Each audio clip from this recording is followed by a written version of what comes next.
Bismillahirrahmanirrahim. Assalamualaikum warahmatullahi wabarakatuh. Yang terhormat Bapak dan Ibu Guru, Kepala Sekolah serta teman-teman sekalian, terima kasih telah hadir pada hari ini untuk menyaksikan presentasi kami tentang aksi nyata modul 1.4 tentang budaya positif.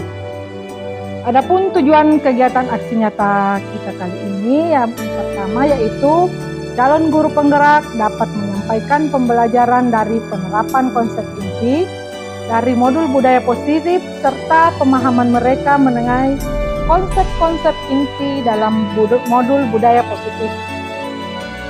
Selanjutnya, adapun pengertian pendidikan menurut Ki Hajar Dewantara yang pertama yaitu pendidikan harus berdasarkan kodrat alam dan kodrat zaman. Yang kedua, pendidikan harus berpihak pada murid, atau dengan kata lain menghamba pada murid.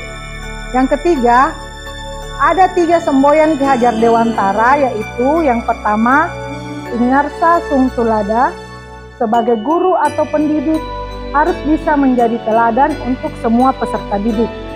Yang kedua, Ingmadya Mangun Karsa, pendidik mampu menciptakan ide bagi peserta didik. Dan yang ketiga, Tutwuri Handayani, pendidik harus mampu memberikan motivasi dan arahan untuk peserta didik. Adapun budaya positif kita kali ini ada 6. Yang pertama yaitu disiplin positif dan nilai-nilai kebajikan universal. Yang kedua, teori motivasi, hukuman, dan penghargaan serta restitusi.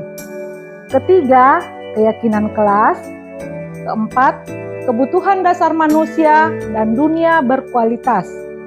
Kelima, restitusi atau 5 posisi kontrol guru. Dan yang keenam, restitusi atau segitiga restitusi. Untuk yang pertama, disiplin positif dan nilai-nilai kebajikan universal. Yang dimaksud disiplin positif adalah suatu pendekatan untuk menerapkan disiplin dari dalam diri anak tanpa hukuman dan hadiah. Maksudnya disiplin positif itu bisa kita terapkan apabila kita ingin menerapkan sesuatu yang baik pada anak. Misalnya anak tersebut dia berprestasi, kita bisa menerapkan budaya positif tanpa memberikan hadiah.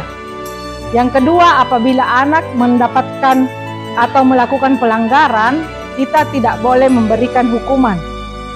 Dan yang kedua, nilai-nilai kebajikan universal, yaitu sifat-sifat positif manusia yang merupakan tujuan mulia yang ingin dicapai setiap individu. Kita lanjut, disiplin positif dan nilai-nilai kebajikan universal. Sebagai seorang pendidik, saat Anda perlu hadir di suatu pelatihan, motivasi apa yang mendasari tindakan Anda? Nah, kita sebagai pendidik apabila kita mengikuti suatu pelatihan, ada beberapa motivasi yang mendasari kita. Yang pertama, apakah Anda hadir karena tidak ingin ditegur atau oleh pihak panitia dan pengawas dan mendapatkan surat teguran untuk menghindari ketidaknyamanan atau hukuman? Yang kedua, Anda ingin dilihat dan dipuji oleh lingkungan Anda atau mendapatkan penghargaan sebagai kepala sekolah atau guru yang berprestasi, yaitu mendapatkan imbalan atau penghargaan dari orang lain atau Anda ingin menjadi pembelajar sepanjang hayat, menjadi orang yang berusaha dan bertanggung jawab serta menghargai diri Anda sebagai teladan bagi murid-murid Anda, guru-guru Anda, rekan sejawat, lingkungan Anda, karena Anda percaya tindakan Anda sebagai pemimpin pembelajaran akan menjadi panutan oleh lingkungan Anda, yaitu menghargai nilai-nilai kebajikan diri sendiri. Manakah motivasi yang paling kuat mendasari tindakan Anda, atau adakah suatu proses perubahan motivasi antara 2 motivasi tersebut? Ada yang ingin memberikan masukan? Yang mana kira-kira disiplin yang mana Bapak Ibu Guru kalau ingin mengikuti suatu pelatihan? Yang pertama, kedua, atau ketiga? Kalau yang pertama karena kita tidak ingin ditegur. Yang kedua karena kita ingin mendapatkan penghargaan. Yang ketiga, karena kita sadar bahwa pelatihan itu adalah suatu motivasi untuk kita mendapatkan pengetahuan. Kalau saya pribadi, saya yang ketiga, karena ingin menjadi pembelajar sepanjang hayat. Karena ilmu itu akan kita pakai sepanjang hayat. Nah, selanjutnya, teori, motivasi, hukuman dan penghargaan, restitusi. Penghargaan adalah hukuman.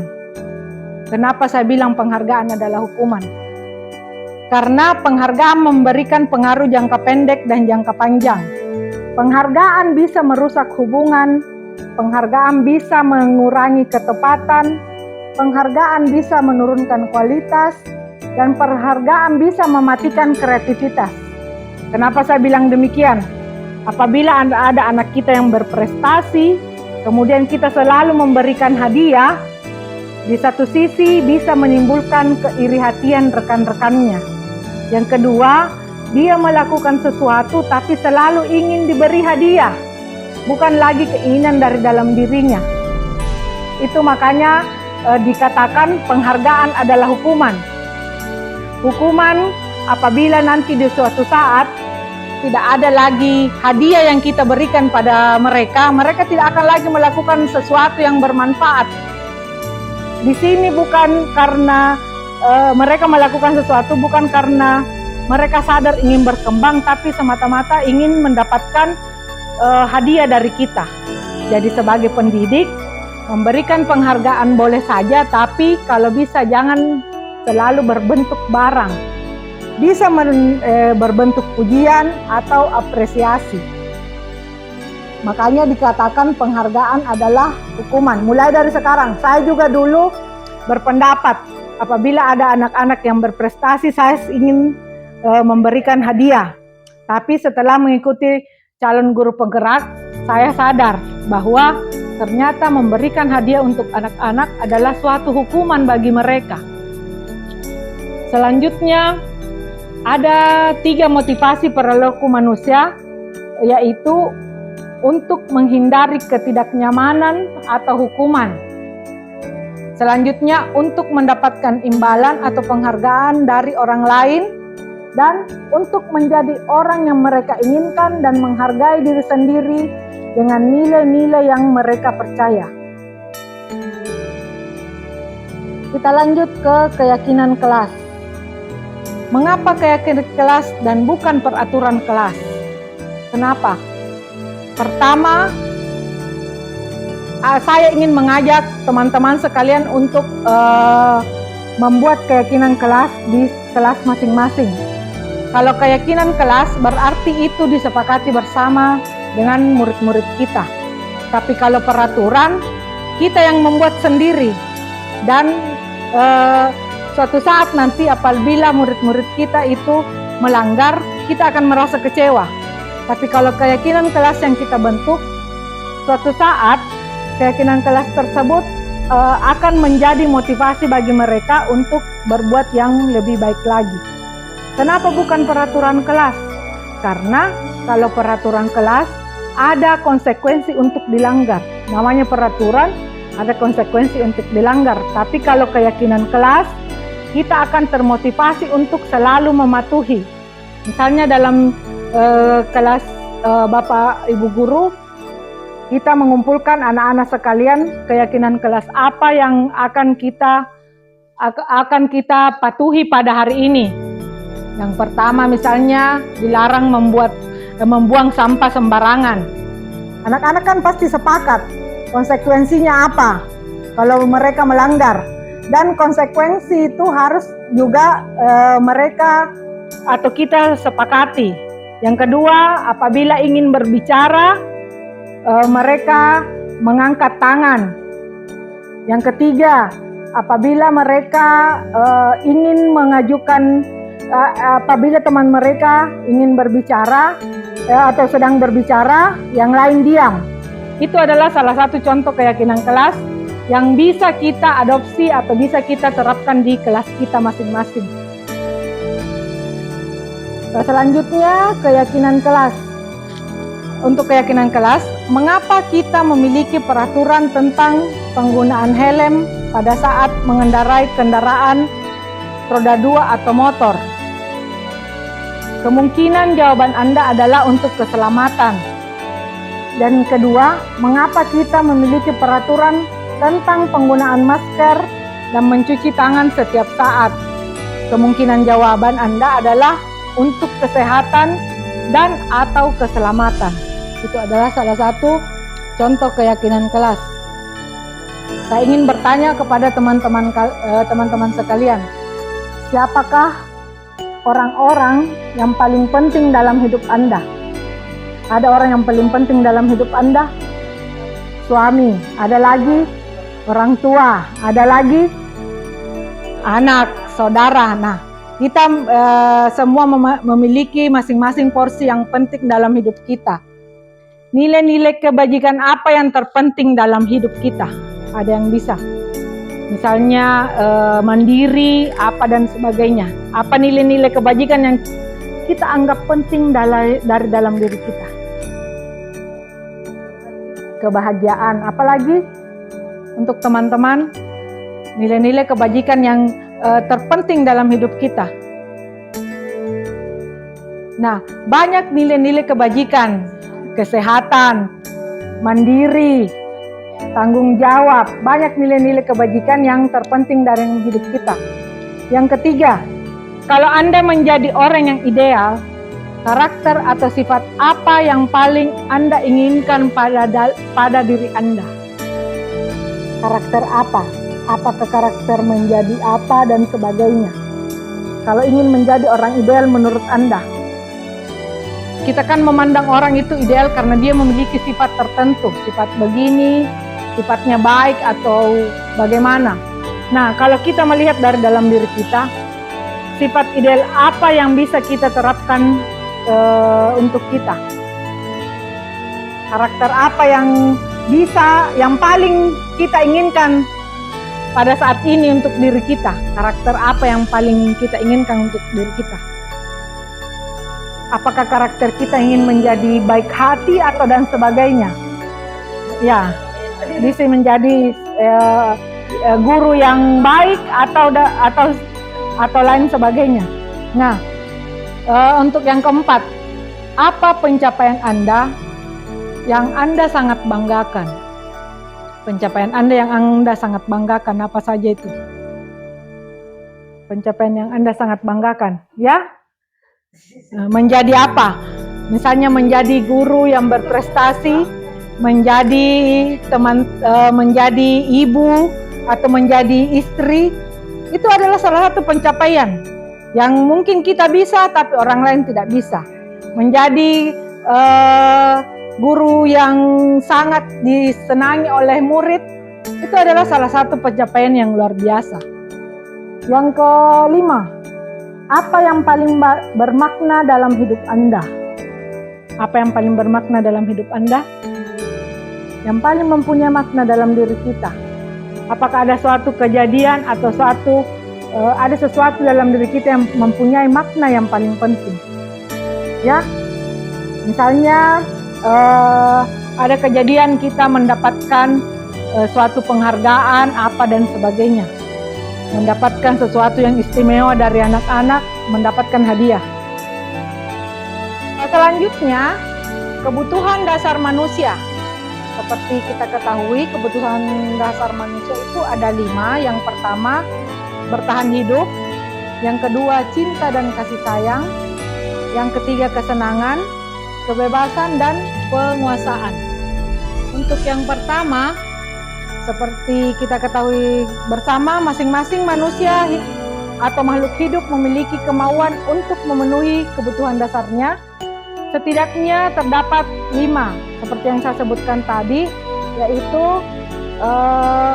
kebutuhan bertahan hidup. Salah satu dari 5 kebutuhan dasar manusia di dalam Guru Penggerak adalah bertahan hidup. Hal ini merupakan kebutuhan dasar yang seharusnya umum diketahui oleh banyak orang. Yang pasti itu sudah tidak asing dengan kebutuhan bertahan hidup. yaitu berkaitan dengan sifat fisiologis, diantaranya makan, tempat untuk berlindung, beristirahat, keamanan, kesehatan, dan lain-lain. Itu dapat kita penuhi dengan makan, tidur, atau olahraga. Yang kedua, kebutuhan kasih sayang dan rasa diterima, berkaitan dengan psikologis. Kasih sayang dan rasa diterima oleh orang lain memiliki peran penting dalam membangun interaksi dengan lingkungan sekitar. Hal ini mengindikasikan kebutuhan akan hubungan dengan relasi sosial, keluarga, sahabat, teman, pasangan, dan teman kerja atau kelompok. Kebutuhan ini melibatkan ketulusan dan kehangatan di dalamnya. Yang ketiga, kebutuhan pengakuan atau kemampuan. Kebutuhan ini berkaitan dengan kekuatan untuk menggapai sesuatu. Seseorang menjadi terlihat kompeten, berprestasi, memimpin, terampil, didengar, dan diakui. Hal ini menunjukkan bahwa seseorang membutuhkan pengakuan atas kemampuan meliputi harga diri, serta dianggap berpengaruh dalam kelompok. Keempat, kebutuhan akan kebebasan. Kebutuhan akan kebebasan berkaitan dengan seseorang akan memilih, bergerak, mencoba hal baru, dan mengeksplorasinya.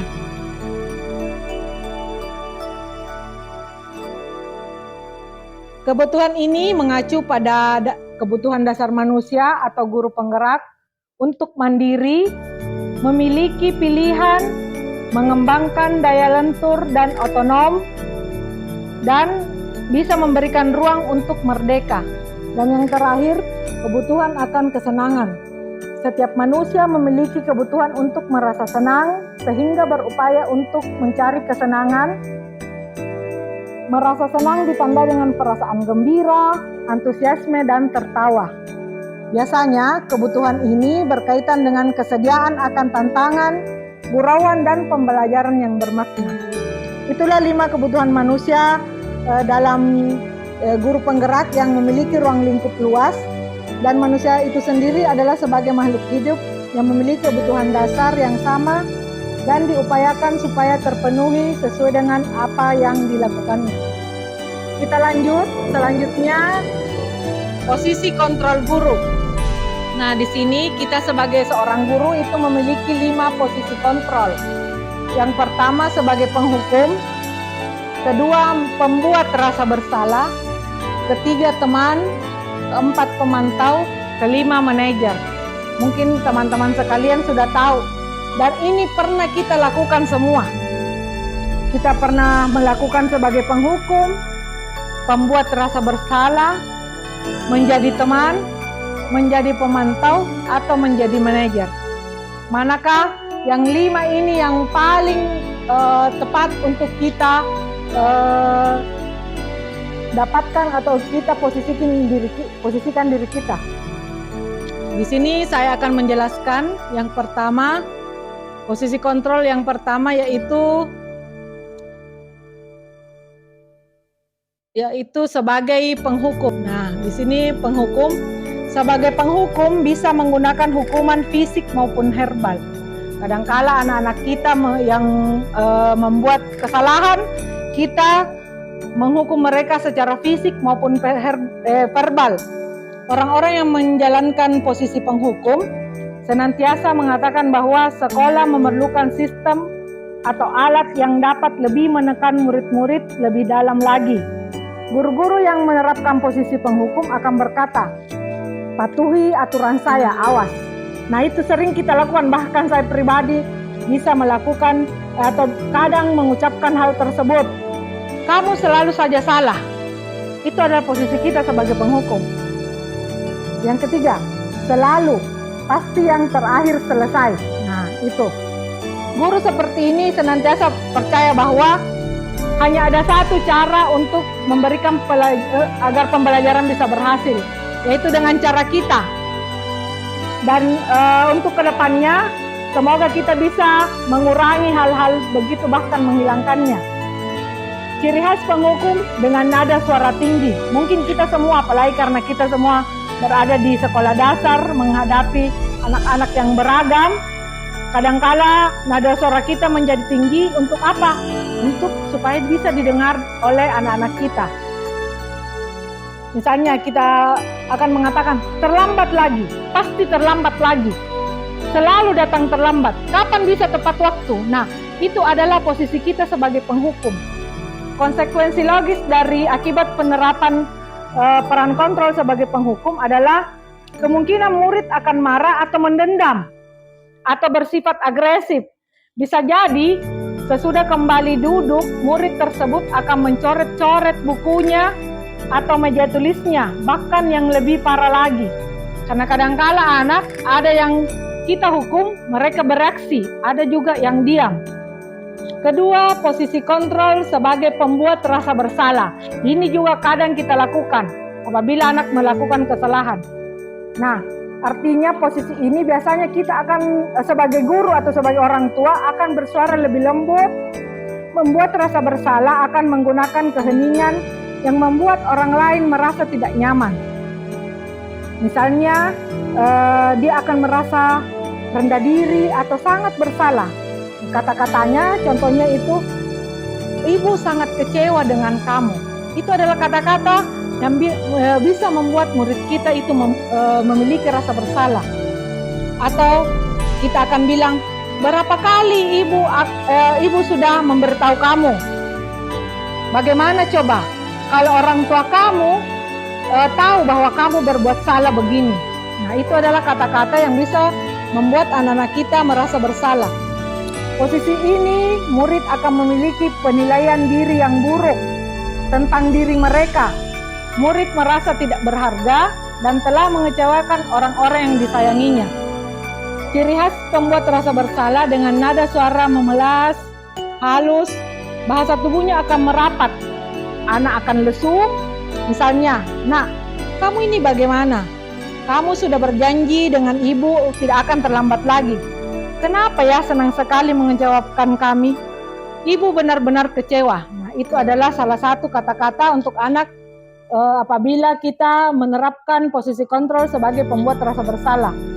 Konsekuensinya adalah dari penerapan tersebut, peran kontrol pembuat rasa bersalah adalah murid-murid akan merasa sangat bersalah. Bersalah telah mengecewakan ibu atau bapak gurunya. Murid akan merasa menjadi orang yang gagal dan tidak sanggup membahagiakan orang lain. Kadangkala sikap ini lebih berbahaya dari sikap penghukum, karena murid akan merasa dendam. Dia tidak punya kesempatan lagi untuk membela dirinya, karena murid akan selalu merasa disudutkan. Karena emosi mereka akan tertanam di dalam jiwa mereka, sehingga mereka menahan perasaan. Itu kalau kita memposisikan diri kita sebagai guru yang pembuat rasa bersalah. Tidak seperti murid dalam penghukum, di mana murid bisa menumpahkan amarahnya walaupun dengan cara negatif. Murid tertekan seperti inilah yang tiba-tiba bisa meletus amarahnya dan bisa menyakiti diri sendiri dan orang lain. Kita lanjut, posisi kontrol sebagai teman. Nah, ini yang biasa kita lakukan di sekolah setiap hari. Pada posisi ini, tidak akan menyakiti murid, namun tetap berupaya mengontrol murid melalui pendekatan persuasif. Posisi teman pada guru bisa berdampak negatif atau berdampak positif. Dampak positifnya di sini berupa hubungan baik yang terjalin antara guru dan murid. Guru di posisi teman menggunakan hubungan baik dan humor untuk mempengaruhi seseorang. Mereka akan berkata, "Ayolah, demi ibu ya, tolong bantu ibu ya." Nah, itu adalah salah satu kata-kata murid sebagai teman. "Ayo, ingat tidak bantuan ibu selama ini?" Atau kita akan mengatakan, "Ya sudah, kali ini tidak apa-apa, nanti ibu bantu bereskan." Itu adalah kata-kata positif. Nah, untuk dampak negatifnya dari posisi kontrol teman adalah bila suatu saat guru tersebut tidak membantu, maka murid akan kecewa dan berkata, "Saya pikir selama ini ibu adalah teman saya." Murid merasa dikecewakan dan dia tidak mau lagi berusaha. Hal lain yang mungkin timbul adalah murid hanya akan bertindak untuk guru tertentu dan tidak untuk guru lainnya. Murid akan tergantung pada guru tersebut. Nah, ciri khas posisi kontrol teman dengan nada suara ramah, akrab, bercanda, bahasa tubuh akan merapat pada murid, mata dan senyum jenaka misalnya. Nah, ayolah, bagaimana sih kamu? Kemarin kamu sudah janji ke ibu bukan? Kenapa terlambat lagi? Sambil kita tertawa. Itu posisi kontrol kita sebagai teman. Ya sudah, tidak apa-apa. Duduk dulu sana, nanti ibu bantu kamu. Kamu ini. Nah, itu adalah posisi kontrol. Konsekuensi logisnya dari penerapan posisi kontrol sebagai teman adalah murid akan merasa senang dan akrab dengan guru. Ini termasuk dampak yang positif. Hanya saja ada dampak negatifnya. Murid menjadi tergantung pada guru tersebut. Bila ada masalah, dia merasa bisa mengandalkan gurunya untuk membantunya. Akibat lain dari posisi teman, hanya akan berbuat sesuatu bila disuruh oleh guru tersebut. Dan belum tentu berlaku yang sama dengan guru yang lain. Keempat, posisi kontrol guru sebagai pemantau. Memantau berarti mengawasi. Pada saat kita mengawasi, kita bertanggung jawab atas perilaku orang-orang yang kita awasi. Posisi pemantau berdasarkan pada peraturan-peraturan dan konsekuensi. Nah, dengan menggunakan sanksi atau konsekuensi, kita dapat memisahkan hubungan pribadi kita dengan murid sebagai seseorang yang menjalankan posisi pemantau. Pertanyaan pemantau salah satunya yaitu peraturannya apa? Yang kedua, apa yang telah kamu lakukan? Yang ketiga, sanksi atau konsekuensinya apa? Di sini kita memberikan pilihan untuk murid kita apabila dia melakukan kesalahan. Kita akan bertanya pada dia, sanksi apa yang kamu mau? Itu untuk sebagai pemantau. Sebagai seorang pemantau, kita sangat mengandalkan penghitungan, catatan, dan data yang dapat digunakan sebagai bukti atas perilaku seseorang. Posisi ini akan menggunakan stiker, slip catatan, daftar cek. Posisi pemantau sendiri berawal dari mulut yang menunjukkan tanggung jawab guru dalam mengemulit. Ciri khas pemantau dengan nada suara datar, bahasa tubuh yang formal. Misalnya, Adi, tahukah kamu jam berapa kita memulai? Pasti Adi akan mengatakan, tahu Pak. Kamu terlambat 15 menit. Apakah kamu sudah mengerti konsekuensi yang harus dilakukan bila terlambat? Nah, pasti Adi akan mengatakan, paham Bu, paham Pak. Saya harus tinggal kelas pada jam istirahat nanti dan mengerjakan semua tugas-tugas saya yang ketinggalan. Nah, guru akan mengatakan, ya benar. Nanti pada saat jam istirahat, kamu harus tinggal di kelas untuk menyelesaikan tugas yang tertinggal tadi. Saya tunggu ya.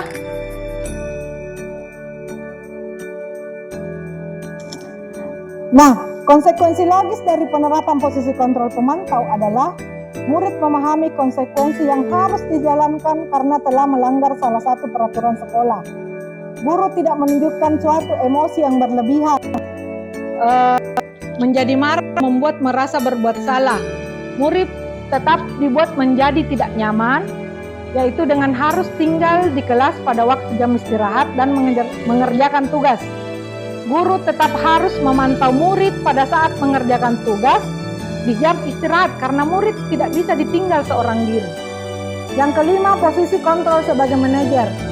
Ini posisi kontrol terakhir dan saya harap teman-teman memperhatikan yang mana sebaiknya kita terapkan di dalam lingkungan sehari-hari kita. Untuk diri saya pribadi dan teman-teman sekalian. Posisi kontrol terakhir yaitu sebagai manajer. Guru berbuat sesuatu bersama dengan murid, mempersilahkan murid mempertanggungjawabkan perilakunya, mendukung murid agar dapat menemukan solusi atas permasalahannya sendiri.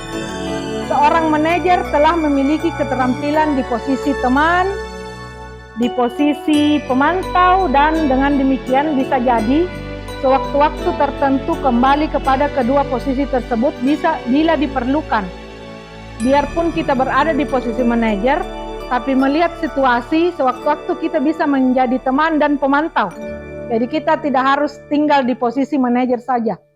Namun, bila kita menginginkan murid kita menjadi manusia yang merdeka, mandiri dan bertanggung jawab, maka kita perlu mengacu pada restitusi yang dapat menjadikan murid kita sebagai seorang manajer bagi dirinya sendiri. Di manajer, murid diajar untuk menganalisis kebutuhan dirinya maupun kebutuhan orang lain. Di sini, penekanan bukan pada kemampuan membuat konsekuensi, namun dapat berkolaborasi dengan murid bagaimana memperbaiki kesalahan yang ada. Seorang manajer akan berkata, apa yang kita yakini? Apa yang kamu meyakininya? Nah, jika kamu meyakininya, apakah kamu bersedia memperbaikinya? Jika kamu memperbaiki ini, hal ini menunjukkan apa tentang dirimu? Atau juga bisa kita mengatakan, apa rencana kamu untuk memperbaiki hal ini apabila murid tersebut melakukan kesalahan? Tugas seorang manajer bukan untuk mengatur perilaku seseorang, tapi membimbing murid untuk dapat mengatur dirinya. Seorang manajer bukannya memisahkan murid dari kelompoknya, tapi mengembalikan murid tersebut ke kelompoknya dengan lebih baik dan lebih kuat. Bisa jadi dalam praktik penerapan disiplin sehari-hari, kita akan kembali ke posisi teman atau pemantau. Karena murid yang ditangani belum siap diajak berdiskusi atau diundang melakukan restitusi. Namun, perlu disadari bahwa tujuan akhir dari 5 posisi kontrol seorang guru adalah pencapaian posisi manajer.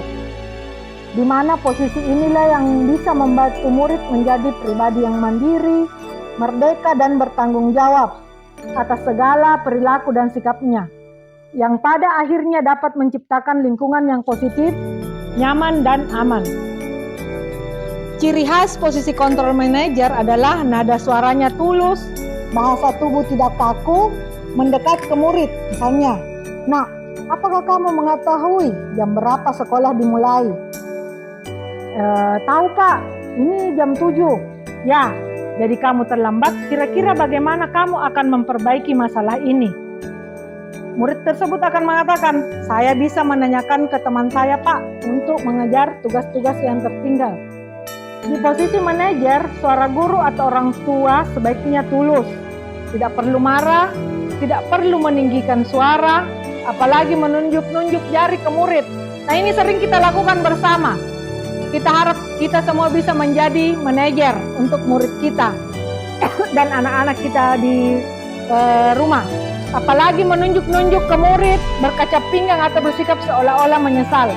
Tampak sedih sekali akan perbuatan murid ataupun bersenda gurau menempati sebagian. Fokus pada murid, bukan untuk menyediakan orang tua.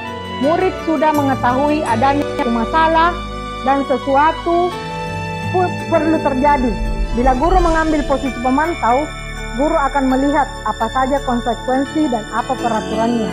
Namun pada posisi manajer, guru akan mengembalikan tanggung jawab pada murid untuk mencari jalan keluar permasalahannya, tentu dengan bimbingan guru. Nah, itu adalah salah satu atau 5 posisi kontrol. Nah, selanjutnya 3 langkah segitiga restitusi. Yang pertama yaitu validasi tindakan yang salah, menanyakan keyakinan, dan menstabilkan identitas. Untuk lebih jelasnya, saya telah mempraktekkan contoh segitiga restitusi dengan murid-murid kita. Silakan disimak sebagai bahan referensi bagi teman-teman sekalian. Restitusi dalam pembelajaran. Kasus pertama, saya memberikan tugas kelompok untuk kelas 6 membuat video presentasi tentang Asmaul Husna, kemudian diunggah di YouTube. Tapi ada beberapa orang yang tidak ikut berpartisipasi dengan teman kelompoknya. Salah satunya adalah Naila. Saya kemudian melakukan segitiga restitusi terhadap kasus ini. Naila, bagaimana kabarnya hari ini, Nak? Waalaikumsalam, alhamdulillah sehat, Bu. Ibu mau tanya, berhubungan dengan tugas kelompok yang telah Ibu berikan minggu lalu, ternyata setelah Ibu cek, kamu tidak mengerjakan tugasmu dan tidak ikut berpartisipasi dalam kelompok yang telah kita sepakati bersama. Iya Bu, saya mohon maaf karena tidak mengerjakan semua tugas yang Ibu berikan. Ibu mengerti, sepulang sekolah kamu pasti sangat capek, ditambah lagi dengan tugas-tugas yang diberikan oleh guru yang lain. Mungkin itu cukup membuat kamu bosan dan lelah, sehingga Naila tidak mengerjakan tugas dari ibu guru. Iya Bu, saya merasa bersalah telah mengecewakan Ibu. Padahal Ibu sudah membuat persiapan pembelajaran yang sangat menarik dan membuat kami belajar kreatif. Maafkan saya ya Bu. Naila, kamu pasti punya alasan mengapa tidak mengerjakan tugas kelompok yang ibu berikan kemarin. Iya Bu, alasan saya tidak ikut kerja kelompok karena harus menjaga adik saya yang masih kecil. Kebetulan mama saya sakit, jadi terpaksa saya menggantikan semua peran mama saya di rumah. Adakah solusi supaya Naila bisa tetap menjaga adik, mengurusi rumah tangga, serta mengerjakan tugas yang ibu berikan? Bu dan memiliki motivasi yang kuat untuk tetap bisa dan melakukan tugas sekolah dengan baik.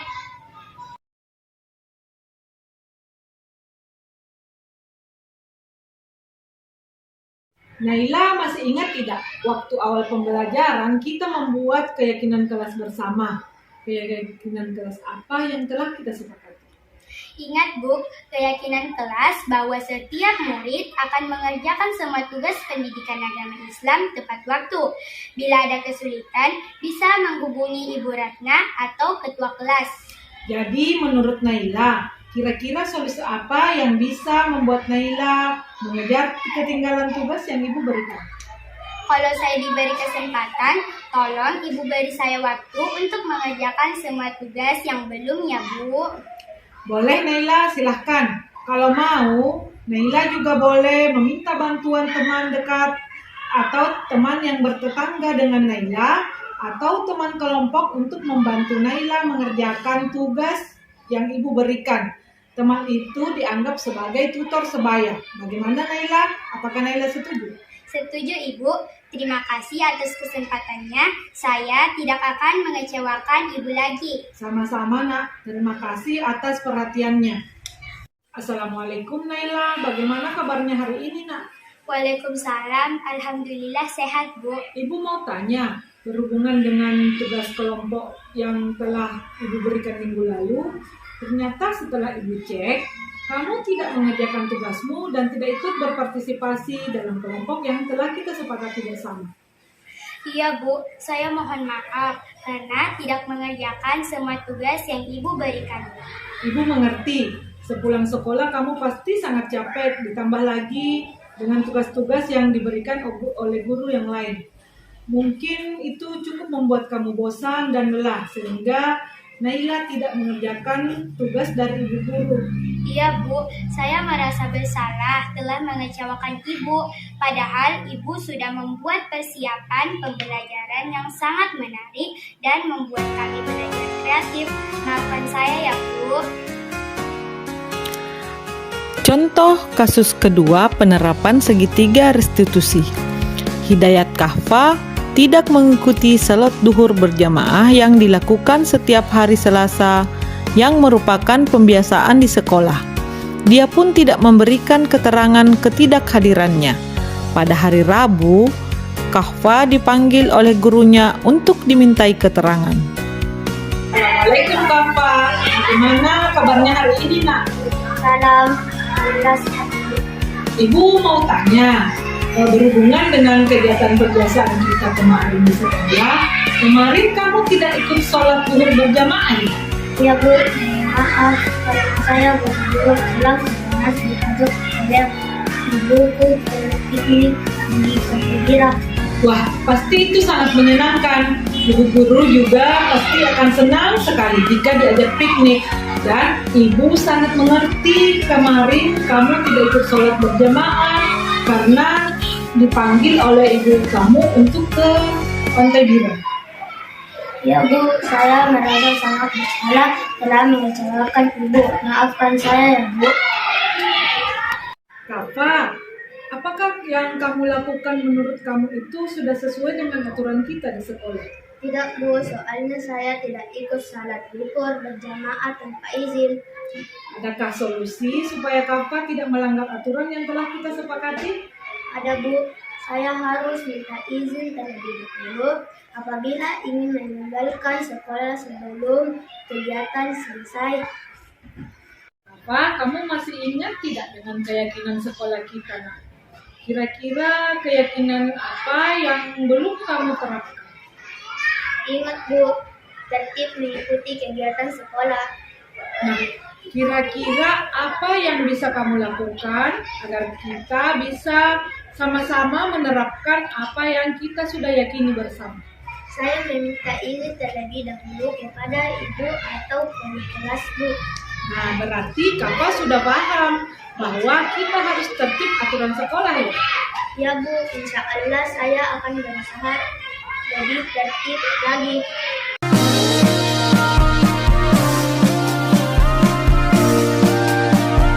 Assalamualaikum warahmatullahi wabarakatuh. Nama saya Naila Hikmah, siswa kelas 6. Terima kasih Ibu Guru yang senang sekali diajak diskusi dengan Ibu Guru untuk menemukan solusi atas kesalahan yang saya lakukan. Saya akan selalu berusaha membagi waktu untuk bisa mengerjakan tugas yang telah Ibu berikan dengan cepat dan benar. Assalamualaikum warahmatullahi wabarakatuh. Nama saya Hidayat Kahfa, kelas 6. Terima kasih Ibu Guru. Saya senang sekali diajak diskusi dengan Ibu Guru untuk menemukan solusi atas kesalahan yang saya lakukan.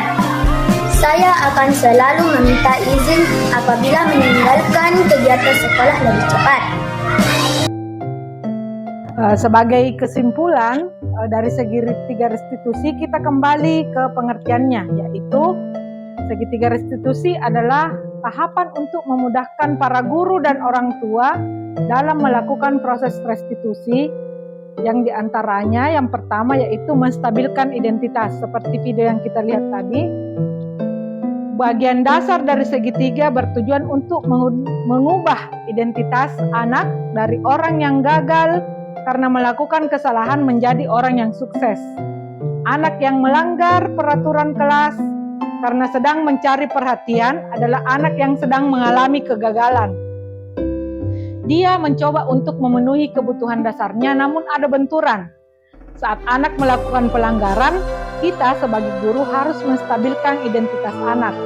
Sebelum terjadi hal-hal yang bisa memperburuk keadaan, kita sebaiknya membantu anak untuk tenang dan kembali ke suasana hati di mana proses belajar dan penyelesaian masalah bisa dilakukan. Selanjutnya dari proses segitiga restitusi yang kedua yaitu validasi tindakan yang salah atau validate the misbehavior.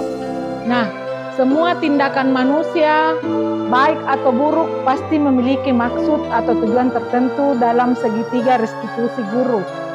Kita sebagai guru harus memahami alasan siswa melanggar aturan dan paham bahwa setiap orang pasti akan melakukan yang terbaik di waktu tertentu. Ketiga, menanyakan keyakinan.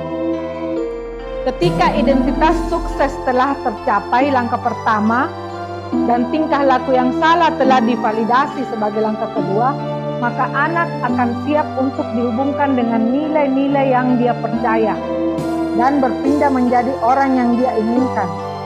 Restitusi adalah proses menciptakan kondisi bagi murid untuk memperbaiki kesalahan mereka sehingga mereka bisa kembali pada kelompok mereka dengan karakter yang lebih kuat.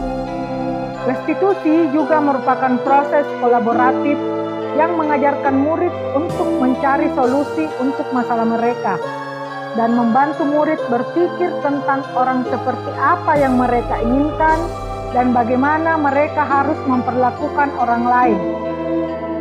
Melalui restitusi, ketika murid berbuat salah, guru akan menanggapi dengan cara yang memungkinkan murid untuk melakukan evaluasi internal tentang apa yang dapat mereka lakukan untuk memperbaiki kesalahan mereka dan mendapatkan kembali harga dirinya.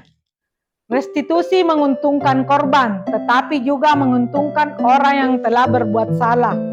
Ini sesuai dengan prinsip dari teori kontrol William Glasser tentang solusi menang-menang. Selanjutnya hal-hal yang menarik dari aksi nyata kali ini yaitu konsep disiplin positif. Disiplin positif adalah usaha seseorang untuk belajar mengontrol dan menguasai diri dalam memiliki atau memilih tindakan yang mengacu pada nilai-nilai yang dihargai agar tercapai tujuan mulia yang diinginkan atau disebut nilai-nilai kebajikan universal. Disiplin positif hanya akan terwujud jika motivasi yang dimiliki siswa dalam menerapkan disiplin tersebut adalah motivasi internal, yaitu motivasi untuk menjadi orang yang mereka inginkan dan menghargai diri sendiri dengan nilai-nilai yang mereka percaya. Setelah mempelajari modul ini, saya sadar bahwa selama ini saya salah. Karena saya berpikir bahwa sebagai guru, saya bisa mengontrol perilaku murid saya melalui hukuman atau penghargaan yang saya berikan. Konsep hukuman dan penghargaan sebagai kesimpulan, hukuman dan penghargaan menjadi hal umum yang saya lakukan atau terapkan di kelas atau sekolah saat siswa saya melakukan pelanggaran dan sebaliknya. Setelah mempelajari modul 1.4, saya baru sadar bahwa hal tersebut menjadi faktor penghambat proses pembelajaran dan perkembangan anak dalam membentuk disiplin. Ketiga, selama ini saya berpikir bahwa hukuman dapat mengontrol perilaku siswa agar selalu berada dalam nilai-nilai kebajikan yang disepakati bersama. Dan sebaliknya, saya berpikir bahwa pemberian penghargaan akan semakin memotivasi siswa dalam proses pembelajarannya. Ternyata, kedua pemikiran tersebut selama ini salah dan bertentangan dengan upaya pembentukan disiplin, di mana disiplin seharusnya justru muncul secara sadar dari dalam diri murid dengan tuntunan yang kita berikan, bukan karena pengaruh, hukuman, dan penghargaan. Tentang keyakinan kelas. Selama ini, keyakinan atau kesepakatan kelas menurut saya dibuat oleh guru sesuai dengan tujuan yang ingin dicapai dalam proses pembelajaran. Setelah mempelajari modul ini, saya sadar bahwa keyakinan kelas harus disusun berdasarkan usulan atau masukan murid. Dan saya memahami bahwa keyakinan kelas tersebut bisa ditinjau sewaktu-waktu apabila diperlukan. Selanjutnya, teori posisi atau 5 posisi kontrol guru. Dalam rangka menerapkan disiplin, selama ini saya cenderung menerapkan posisi saya sebagai penghukum, pemberi rasa bersalah, dan pemantau. Karena saya berpikir ketiga posisi tersebut akan mampu memunculkan sikap disiplin dari dalam diri murid. Dan ternyata hal tersebut salah. Karena disiplin sesungguhnya adalah disiplin yang dibangun atas kesadaran dari dalam diri siswa, dan posisi terbaik bagi seorang guru atau orang tua saat anak melakukan pelanggaran atau kesalahan adalah posisi sebagai manajer. Di posisi manajer, murid diajak untuk menganalisis kebutuhan dirinya maupun kebutuhan orang lain. Di sini penekanan bukan pada kemampuan membuat konsekuensi, namun dapat berkolaborasi dengan murid bagaimana memperbaiki kesalahan yang ada. Dan yang terakhir, konsep segitiga restitusi. Ketika anak melakukan pelanggaran, biasanya saya cenderung menanyakan mengapa anak melakukan pelanggaran dan menghakimi kesalahan anak. Setelah mempelajari modul 1.4, saya belajar bahwa guru harus bisa melakukan restitusi ketika menghadapi pelanggaran yang dilakukan murid. Dalam konsep segitiga restitusi, saya belajar bahwa sebagai guru kita harus mampu membawa anak dari kegagalan karena melakukan pelanggaran menjadi anak yang sukses dengan karakter yang lebih kuat. Melalui restitusi, ketika murid berbuat salah, kita akan belajar menanggapi dengan cara yang memungkinkan murid untuk membuat evaluasi internal tentang apa yang dapat mereka lakukan untuk memperbaiki kesalahan mereka dan mendapatkan kembali harga dirinya.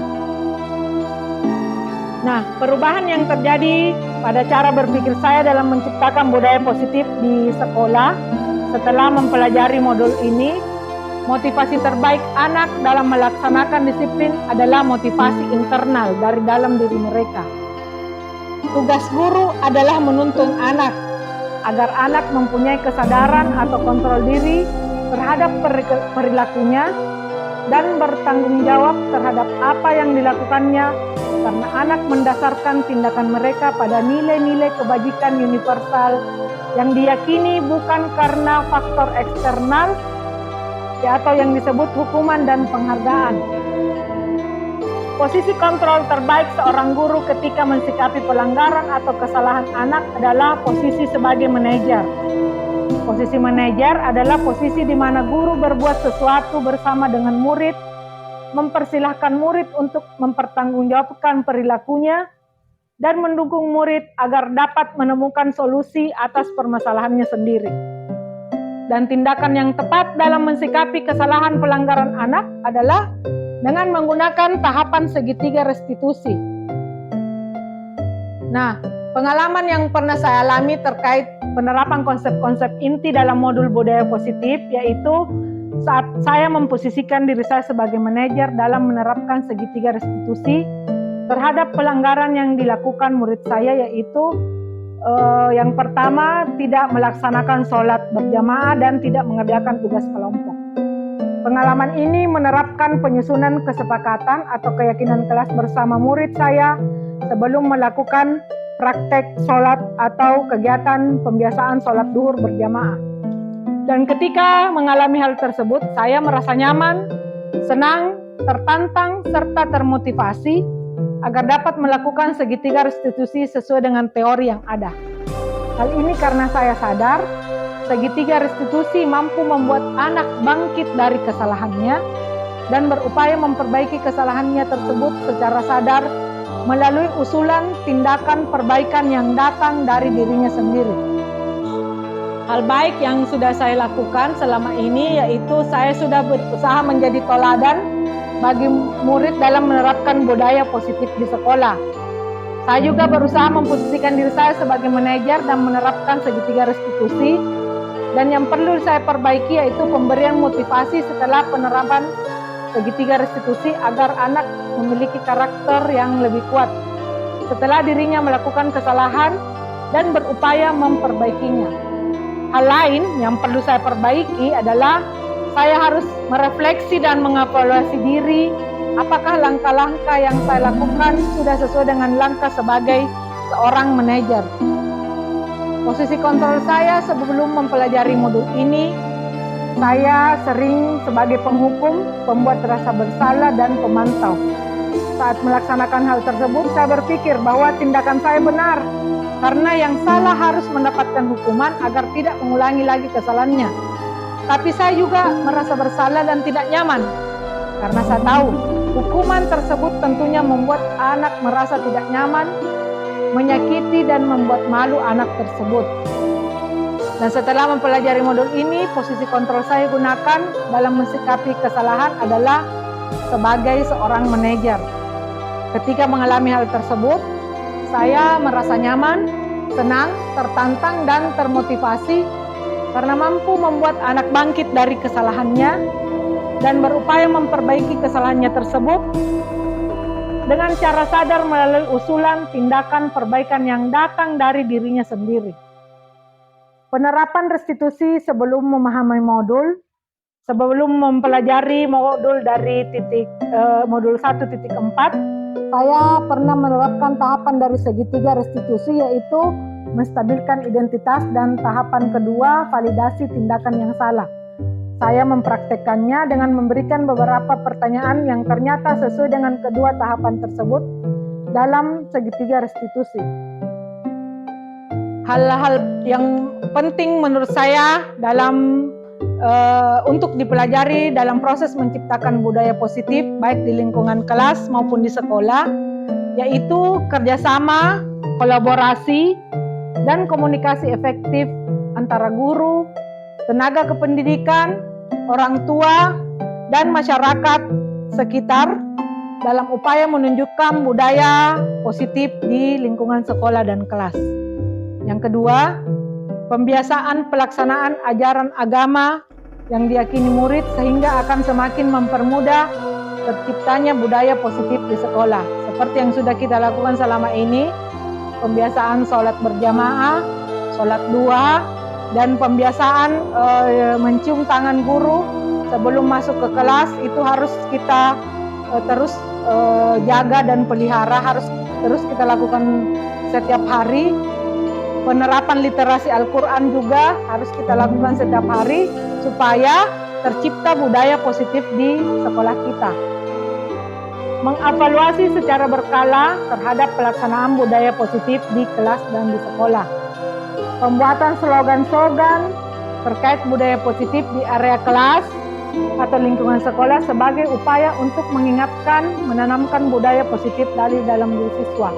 Untuk Bapak dan Ibu wali kelas bisa menempelkan slogan, misalnya Lisa, lihat sampah ambil, supaya anak-anak ingat, wah, sekolah saya ini menerapkan budaya positif, yaitu membersihkan lingkungan sekitar. Jadi kalau mereka melihat slogan-slogannya, mereka akan sadar dengan sendirinya untuk tetap dapat menjaga kebersihan. Dan untuk sebagai refleksi hari ini, hal-hal apa saja yang sudah kita pelajari, itu ada beberapa tentang keyakinan kelas, posisi kontrol, segitiga restitusi, dan sebagainya. Hal apa saja yang sudah diketahui dari materi yang telah disampaikan. Semoga teman-teman sekalian bisa mengetahui materi yang telah saya sampaikan hari ini, dan hal-hal apa saja yang bermanfaat untuk Anda yakini dapat diterapkan di kelas Anda. Dan semoga dari penjelasan saya tadi, hal-hal yang bermanfaat bisa Bapak Ibu terapkan di kelas masing-masing dan di lingkungan sekolah kita. Saya kira cukup sekian presentasi aksi nyata dari saya kali ini. Salam guru penggerak, terima kasih atas perhatian dan kerjasamanya untuk teman-teman sekalian. Wabillahi taufiq wal hidayah. Wassalamualaikum warahmatullahi wabarakatuh.